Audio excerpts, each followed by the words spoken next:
sentence you to death. For crimes so brutal. The truth still makes people look away. What if I told you?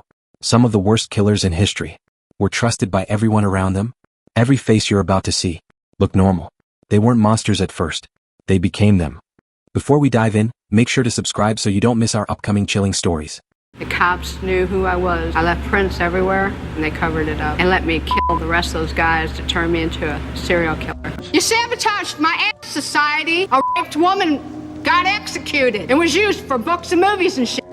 Bladder climbs, the re-election, everything else. You're an inhumane bunch of f***ing living bastards and bitches, and you're gonna get your asses nuked in the end. The cops knew who I was. I left prints everywhere, and they let it happen. That's what she said. Not in a whisper. Not in regret, but in rage. She claimed the system watched her become a monster and did nothing. That law enforcement knew her name long before the world did. That they let her keep killing. Not to stop her, but to shape her. To turn her into something useful. A headline. A symbol. A story. She said society sabotaged her. And by the time she stood in court, screaming at judges and cursing the world, there was no separating truth from delusion anymore. On the highways of Florida in the late 1980s, truckers and travelers began sharing warnings. Not official alerts. Not police bulletins. Just whispers passed from one driver to another. A woman was hitchhiking. She looked rough. Sunburned. Short-haired. Angry. She didn't look dangerous. She looked desperate. But the men who picked her up never made it home. Her name was Aileen Wuornos, one of the few female serial killers in American history, and one of the most polarizing figures true crime has ever known. To some, she was a cold-blooded predator who executed her victims without mercy.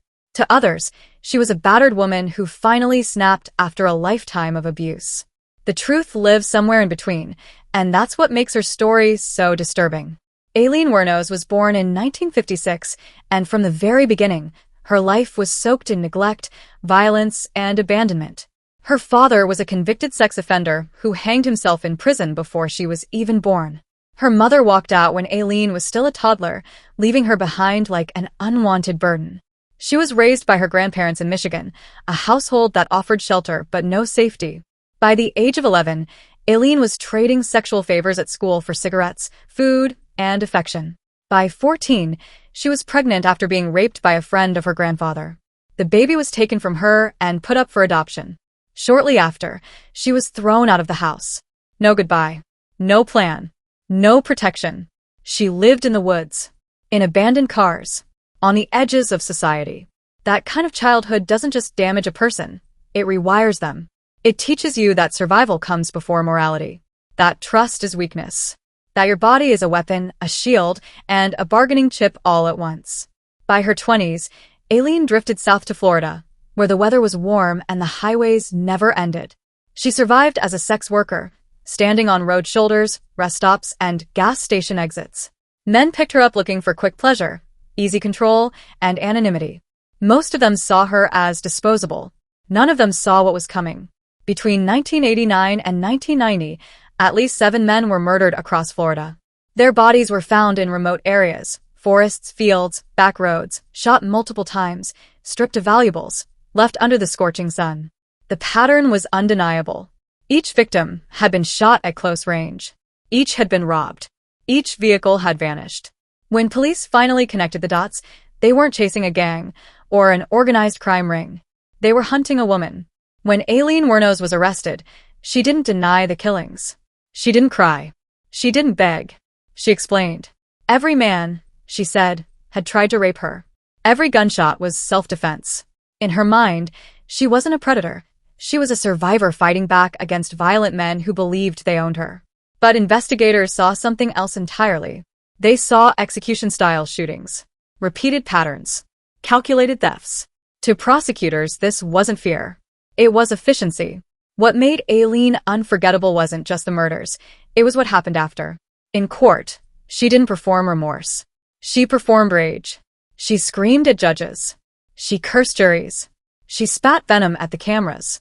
At one point, she shouted that she had killed in cold blood, a statement that froze the courtroom and sealed her image in the public mind. America didn't see a victim. They saw a monster. But there was one relationship in Aileen's life that complicates the narrative, her bond with Tyria Moore. The two met at a Daytona bar in the mid-1980s and became inseparable. Tyria wasn't just a lover. She was family. Stability. The closest thing Aileen ever had to unconditional loyalty. After Aileen's arrest, police offered Tyria immunity if she cooperated. Under their direction, she made recorded phone calls to Aileen. On those calls, Aileen confessed. She insisted she acted alone. She insisted Tyria knew nothing. She insisted the killings were hers and hers alone. Those recordings became the backbone of the case. In 1992, Aileen Wuornos was convicted of 6 murders and sentenced to death. On death row, her mind began to unravel.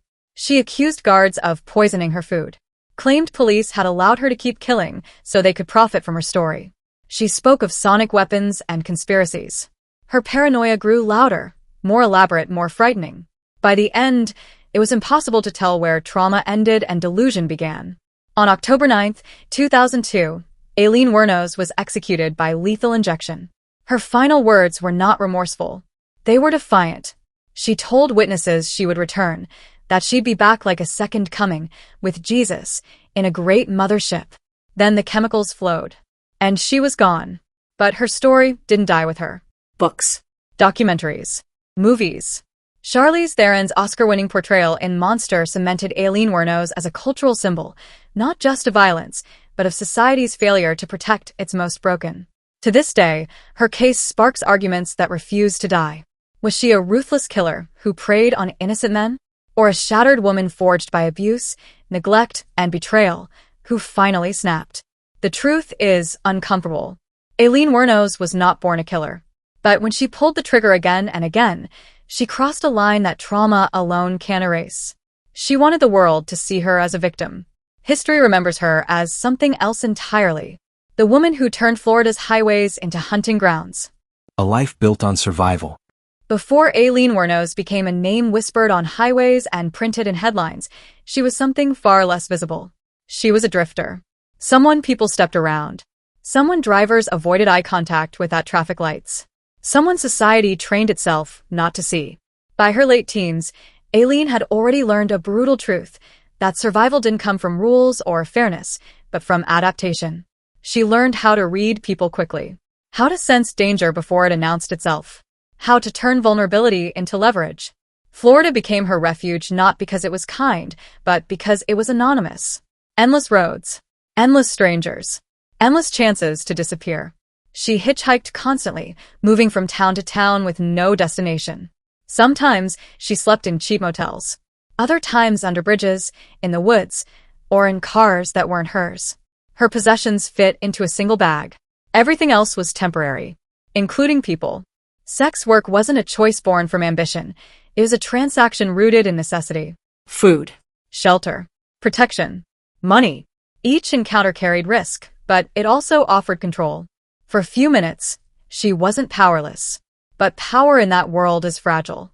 Men picked her up believing they had the upper hand. Many were older. Some were married. Most assumed silence came with the exchange. They didn't ask questions. They didn't want to know her story. And Aileen didn't tell it. Over time, resentment hardened inside her. Every crude comment, every rough grip, every threat that went unreported added weight. She carried it with her, mile after mile, highway after highway. By the late 1980s, something had shifted. Witnesses described her as angrier, less cautious. She carried a gun, a .22 caliber revolver, not for intimidation but for certainty. To her, it was insurance in a world that had never offered protection. Then the bodies began appearing. Richard Mallory was found first. A 51-year-old electronics store owner. His body lay in the woods, shot multiple times. His car was gone. Investigators initially struggled to connect the dots. The crime scene was too remote, the motive unclear. But then came another, and another. Each victim had been picked up along Florida highways. Each was shot. Each was robbed. Vehicles were abandoned miles away, often wiped clean. To police, it looked methodical. To Aileen, it was survival. She insisted every killing followed an attempted rape. That each man had threatened her life. That the gun came out only when she believed she wouldn't leave alive otherwise. The problem was evidence. Ballistics showed repeated shots, not panic firing, but controlled pulls of the trigger. Some victims had defensive wounds. Others didn't. The stories blurred together, and inconsistencies piled up. As the death toll climbed, Aileen didn't disappear. She didn't flee the state. Instead, she stayed close, drifting between bars, motels, and highways, spending stolen money quickly, living loudly. It was reckless. And it drew attention. Her relationship with Tyria more deepened during this time. Tyria wasn't part of the violence, but she benefited from the aftermath. The two traveled together, using victims' cars, staying in motels paid for with stolen cash. To prosecutors later, this would matter. They argued that Aileen wasn't acting in fear, she was funding a lifestyle. But fear doesn't always look logical from the outside. For Aileen, the world was divided into threats and moments of safety. The gun ensured the latter. Once that boundary was crossed, she never hesitated again. Each killing reinforced the next. By the time police seriously began investigating a female suspect, Aileen had already internalized something dangerous, that she was untouchable, that the system didn't care enough to stop her, that men underestimated her, and law enforcement ignored her. That belief would become central to her later delusions. When she was finally arrested in January 1991, it wasn't through brilliant detective work or profiling. It was betrayal. Pawn shop records tied stolen items to her. Surveillance cameras caught her face. Tyria, under pressure and afraid, cooperated with authorities. The phone calls that followed would dismantle Aileen's defenses piece by piece. Still, in her mind, she wasn't caught because she was wrong. She was caught because she trusted someone. And that, more than prison, was unforgivable. By the end of Chapter 2, the transformation was complete. Aileen Wuornos was no longer just surviving the world. She was at war with it. The hunt and the betrayal. By the time law enforcement realized they weren't chasing a man, it was already too late to stop what had been set in motion. For months, investigators had followed the wrong trail. They built profiles based on assumptions: a male suspect, physically dominant, organized, mobile. Someone who blended into truck stops and highways without raising suspicion. They never considered a woman. That blind spot cost time and lives. When the pattern finally became impossible to ignore, panic quietly crept through Florida's law enforcement agencies. A serial killer was operating across county lines, leaving bodies in forests and along rural roads. Jurisdictions argued over authority while the murders continued. The breakthrough didn't come from profiling. It came from paperwork. Pawn shop receipts tied stolen cameras and electronics back to one name. Surveillance footage showed a rough-looking woman completing the transactions. A woman who smiled for the camera without realizing it mattered. That smile changed everything. Investigators traced abandoned vehicles, mapped motel stays, and followed credit card slips. Slowly, a picture formed, not of a criminal mastermind, but of someone reckless, impulsive, and dangerously confident. They had a suspect, but they needed proof. That's when Tyria Moore became the key. Tyria had fled to Pennsylvania, terrified and alone. She knew Aileen was capable of violence, but she also believed, or wanted to believe, that the killings were acts of desperation, not cruelty. Police gave her a choice: help them or face charges herself. Under immunity, Tyria agreed to cooperate. What followed were a series of recorded phone calls that would become some of the most damning evidence in modern true crime. On those calls, Aileen sounded relaxed, chatty, almost relieved to hear a familiar voice. Tyria played her role carefully, nudging conversations toward the truth without alarming her. And then it happened. Aileen confessed.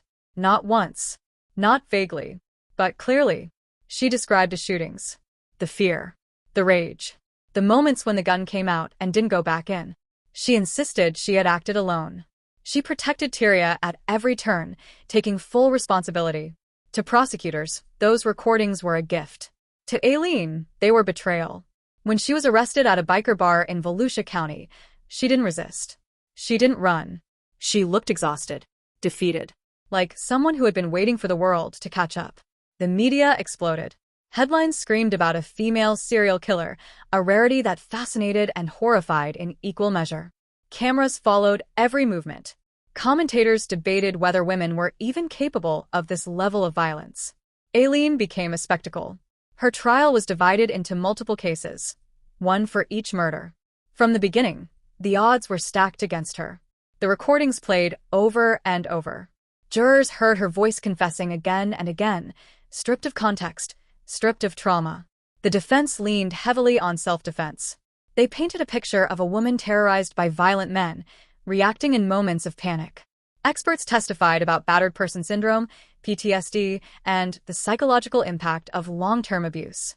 But prosecutors told a simpler story. This wasn't fear, they argued. This was robbery.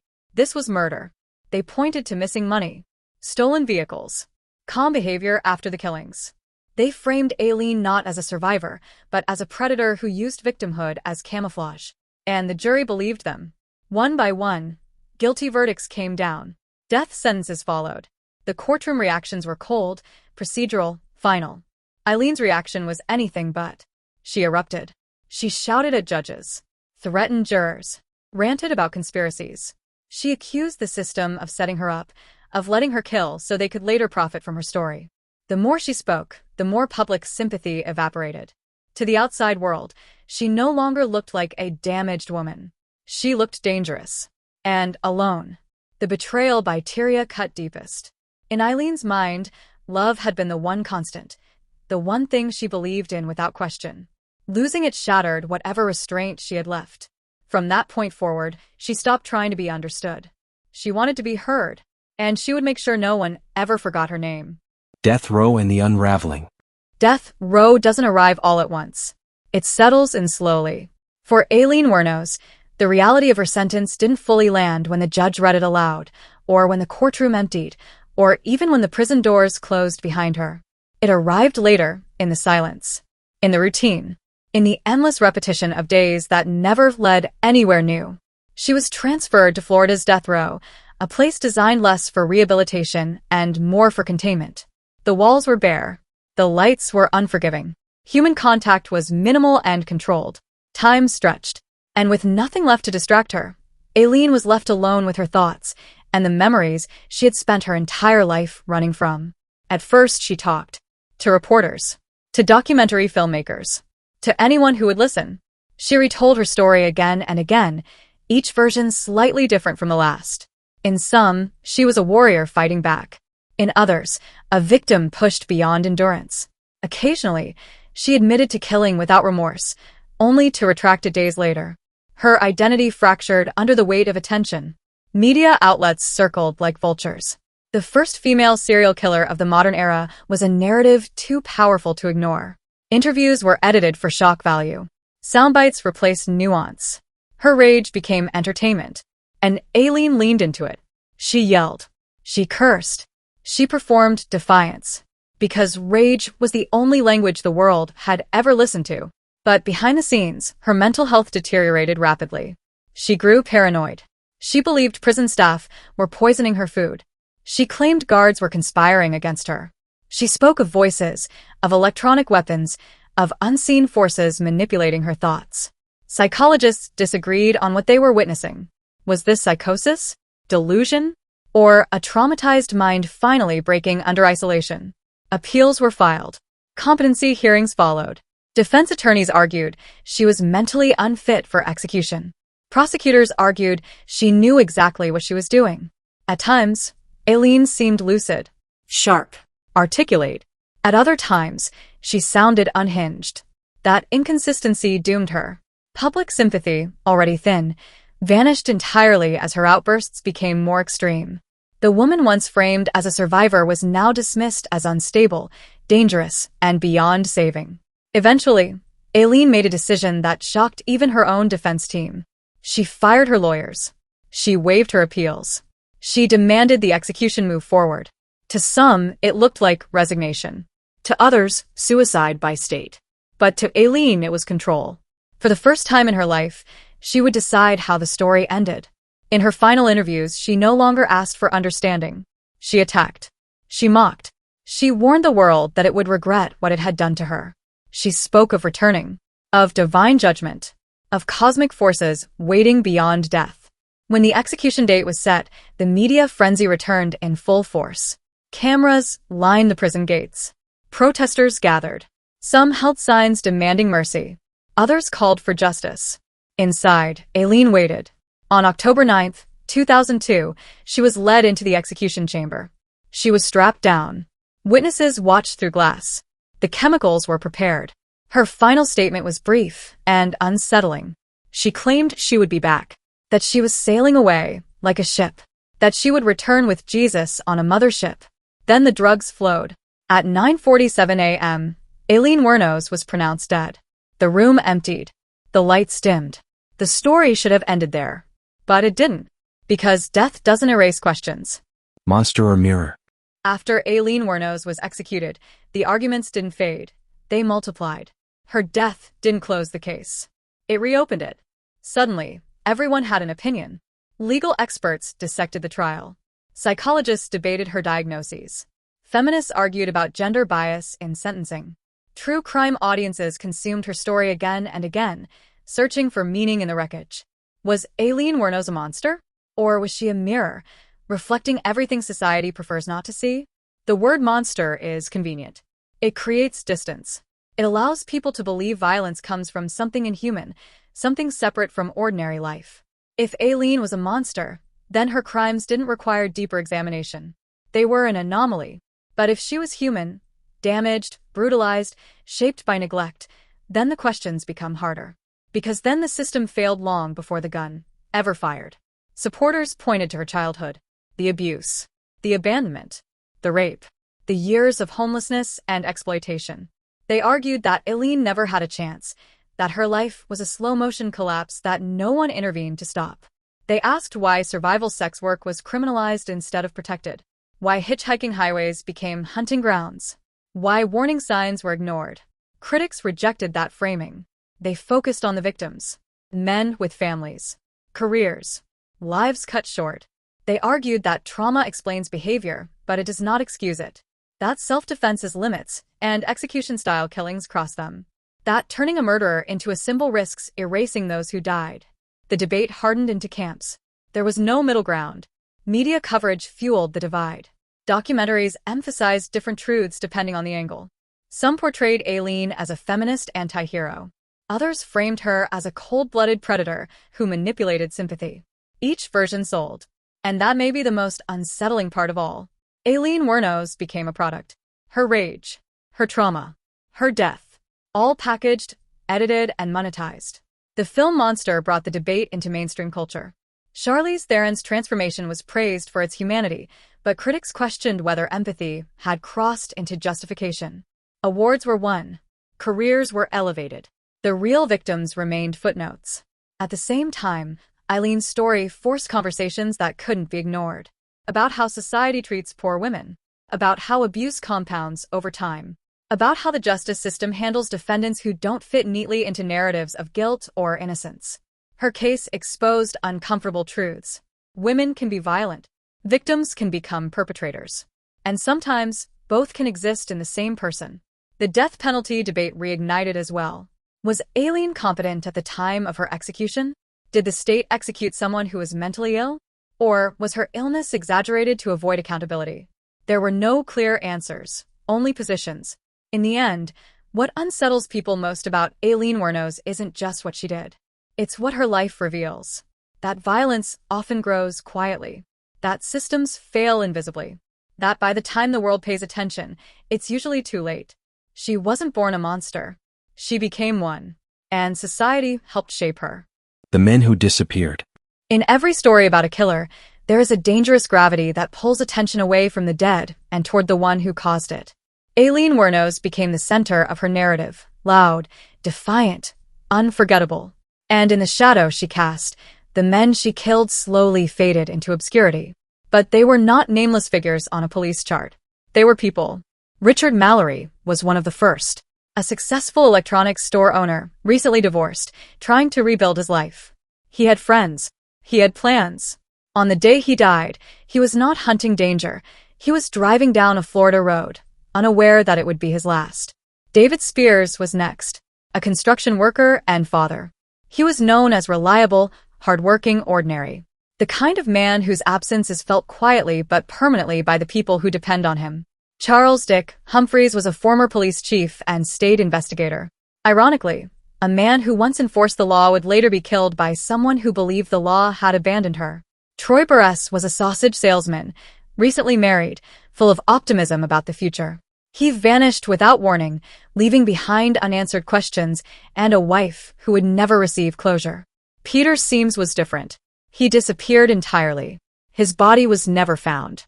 Only his abandoned car told part of the story, turning speculation into grief without resolution. Walter Antonio and Vincent Corey Jenkins followed, men with families, routines, and futures that ended abruptly on the side of a road. None of them woke up expecting to become symbols. Yet history rarely remembers them individually. Their names are often reduced to a list, bullet points in documentaries, brief mentions in articles, supporting characters in someone else's legend. This is the quiet injustice of true crime. The louder the killer, the quieter the victims become. In court, prosecutors spoke their names.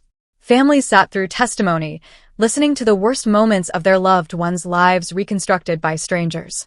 They watched as the woman responsible became the focus of cameras and commentary. For them, there was no philosophical debate. There was only absence. Birthdays missed.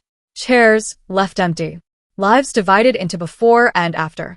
Some families rejected the narrative of Aileen as a victim outright. They saw no justification, no moral complexity, only murder. Others struggled privately, torn between anger and understanding, empathy and rage. None of them were given the luxury of distance. When Aileen claimed self-defense, families bristled. When films and documentaries softened her image, wounds reopened. Every retelling felt like another loss, another reminder that their loved ones were being erased. And yet, the truth remains uncomfortable. Two things can exist at once. Aileen Wuornos was deeply traumatized, and the men she killed did not deserve to die. The danger lies in choosing one truth at the expense of the other. True crime often rewards extremes, villains and saints, monsters and martyrs. Reality is messier. It resists clean narratives. It demands restraint, empathy, and memory. Remembering the victims does not erase Aileen's suffering, but forgetting them does erase justice. Their stories may not fill documentaries or win awards, but they matter. They mattered then.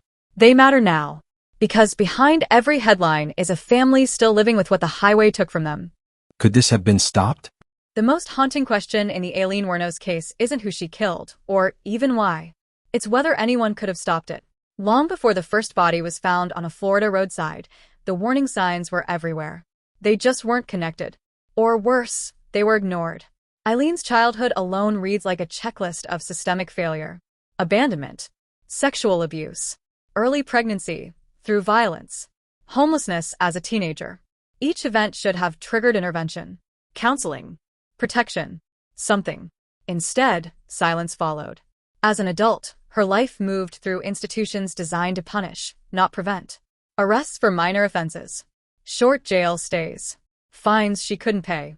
Each encounter hardened her distrust of authority and reinforced the belief that no one was coming to help. When she entered sex work, the danger escalated. She lived in an environment where violence was expected and rarely reported, where survival meant anticipating harm before it arrived. But even then, opportunities existed. There were police encounters, hospital visits, court records, paper trails that documented instability, abuse, and escalating behavior. None of it was coordinated. No system stepped in to connect the dots. The highways became her workplace and her battlefield. Law enforcement's failure to consider a female suspect delayed the investigation. Gender assumptions blinded profiling efforts. Warnings from truckers and locals went unofficial, untracked, dismissed as rumors. By the time authorities adapted, the damage was done. Still, prevention is a dangerous word, because it suggests certainty in hindsight. Could social services have changed her trajectory? Possibly. Could mental health intervention have reduced the risk? Maybe. Could decriminalizing survival behaviors have removed her from danger? It's hard to know. What is clear is that the system only responded once blood was undeniable. After her arrest, the focus shifted entirely to punishment. Not treatment. Not understanding. Not containment before catastrophe. Even during her trial, mental health became a strategic argument, not a humanitarian priority. Competency was debated not to help her, but to determine whether execution could proceed. That distinction matters. Aileen didn't fall through the cracks. She lived in them. Her story exposes the limitations of a system that reacts loudly but prevents quietly. One that waits for tragedy before acknowledging risk. one that struggles to protect those who are both dangerous and vulnerable. And perhaps the hardest truth is this. Even if every system had worked perfectly, some outcomes may not have changed. Because agency still exists. Aileen made choices. She pulled the trigger. She crossed lines she couldn't uncross. Understanding failure does not absolve responsibility. But ignoring failure guarantees repetition. If her story teaches anything, it's that violence rarely arrives unannounced. It grows. It signals. It tests boundaries. And when those signals are ignored long enough, consequences become inevitable. The question isn't whether Aileen Wuornos could have been stopped. It's how many others won't be, unless something changes. A legacy of infamy. After Aileen Wuornos was gone, she didn't disappear. She multiplied. Her story echoed through bookshelves, film reels, lecture halls, and late-night conversations. She became a reference point, not just for violence, but for something far more unsettling. A woman who didn't fit the rules. True crime had long been dominated by male killers. Their motives were categorized, their patterns studied, their psychology dissected. Aileen shattered that framework. She didn't resemble the archetypes. She wasn't methodical in the traditional sense. She didn't hide behind charm or intelligence. She was raw, and that forced a reckoning. Profilers had to reconsider assumptions. Media had to confront its own bias. Audiences were challenged to sit with discomfort instead of spectacle. Female violence was no longer an exception. It was undeniable. Universities began teaching her case. Criminal psychology courses analyzed her background. Gender studies programs debated whether her portrayal revealed empathy or exploitation. She became an academic subject, examined, categorized, argued over. But with that attention came distortion. Each retelling sharpened certain angles, while dulling others. Some leaned heavily into her trauma. Others exaggerated her cruelty. Few held both with equal weight. And in that imbalance, myth replaced memory. True crime content creators capitalized on her infamy. Thumbnails grew darker. Titles grew louder. Nuance gave way to clicks. Aileen Wuornos wasn't just a case. She was a brand. That commercialization changed the genre itself. Audiences began expecting extremity, outrage, polarization. Stories were no longer enough. They needed a moral stance, a villain, a takeaway. Aileen's story became a template. But templates flatten reality. Lost in the noise were quieter truths. That her victims remained dead regardless of interpretation. That her suffering did not justify their loss. That fascination does not equal understanding. Her legacy also sparked important shifts. Conversations about trauma-informed justice gained traction. Discussions about mental illness in capital cases intensified. Gender bias in sentencing was studied more critically. Progress emerged from discomfort. But legacy is complicated. Aileen Wuornos is remembered not just for what she did, but for what people needed her to represent. A warning, a symbol, a story that confirms beliefs instead of challenging them. In that sense, her final role wasn't chosen. It was assigned. She became a mirror for cultural anxieties about violence, gender, poverty, and punishment. And like all mirrors, she reflected different truths depending on who was looking. Her name still surfaces whenever a woman commits a violent crime. Still invoked as proof, as precedent, as explanation. But the danger of legacy is permanence. It freezes a life at its worst moment and calls that the whole story. Aileen Wuornos was more than her crimes. And she was exactly them. That contradiction is what keeps her alive in the public imagination, long after the highways grew quiet again. The end that never ends. Every true crime story promises an ending, an arrest, a verdict, an execution. But the truth is, some stories don't end, they echo.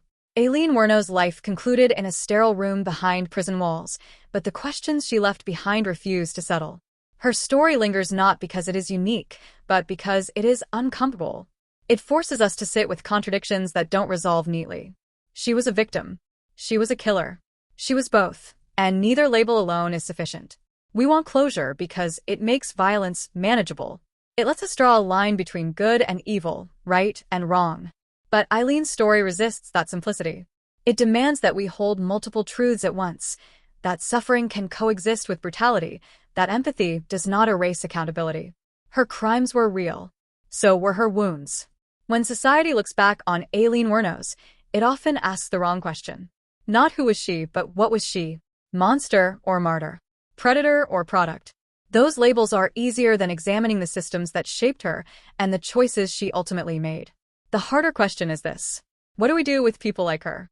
People who are broken long before they are dangerous. People who live at the edges of systems that intervene too late. People who force us to confront the limits of justice, punishment, and compassion. Aileen believed the world had declared war on her. In response, she declared war back. Once that line was crossed, there was no path that didn't end in tragedy. But tragedy doesn't belong to one person alone. It belongs to the men who never came home, to families who live with absence instead of answers, to a system that noticed too late and acted too harshly. True crime often sells certainty. Heroes, villains, lessons wrapped in neat conclusions. Real life rarely offers that luxury. If Aileen Wuornos teaches us anything, it's that violence is rarely sudden. It accumulates. It hardens. It grows in silence until it demands attention in the most irreversible way possible. Remembering her story responsibly means resisting spectacle. It means honoring the victims without erasing the truth of her suffering. It means acknowledging that understanding is not forgiveness and punishment is not prevention. In the end, Aileen Wuornos is remembered not because she wanted to be, but because forgetting her would be easier than facing what her life reveals. And perhaps that is the final truth. The highways are quiet now. The headlines have faded. But the questions remain. And they always will.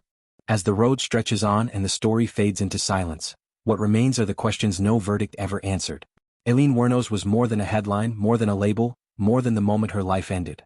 Her story forces us to confront the uncomfortable space between trauma and accountability, a place where true crime rarely slows down long enough to look. Behind every case are lives forever changed, families left with absence instead of closure, and truths that don't fit neatly into good or evil. Remembering these stories isn't about glorifying violence, it's about understanding how it happens and why it's never simple. If you believe true crime should be told with depth, care, and respect for the real people involved, consider subscribing to the channel. New stories are coming, carefully researched, thoughtfully told, and never sensationalized. Thank you for watching. And until next time, stay curious, stay aware.